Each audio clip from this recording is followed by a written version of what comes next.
this battle, this war, and this awakening, it's all intertwined. It all unfolds in certain stages and levels. And recently, more and more people are beginning to realize that we have been in this battle for quite some time now. And understanding that you know, whether it was known to you or not, you are a warrior in this battle, and at least some of you are, or most of you are. Now, we're talking about the digital battlefield in fifth generational warfare. The interesting thing about these terms is that I remember years ago, people would say, well, when you post about it, when, you know, I would post something, I would share something, I would write an article, I would do a video, whatever. A lot of people would say, well, that's not going to change anything. You know, you sitting behind your keyboard, it's not going to change anything.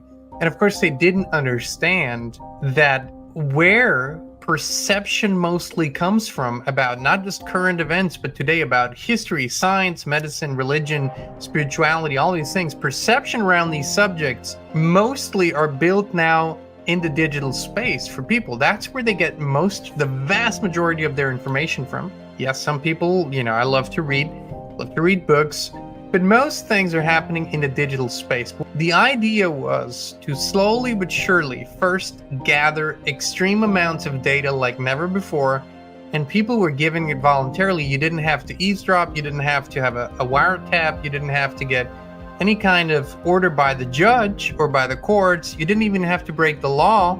All you had to do was gather all the data that Google and Facebook and later all the others were already gathering for you. And so they were all looking at your data points. And that didn't just give them a picture about your life. It also gave and gives them a picture about your preferences, your habits, and whatnot.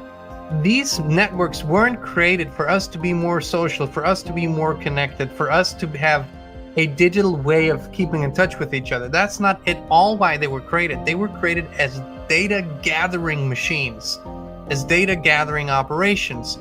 And then once the data was gathered, and once they had an average of the population across nations, they perfected digital warfare, misinformation, disinformation, perceptual warfare, and mind control through these platforms.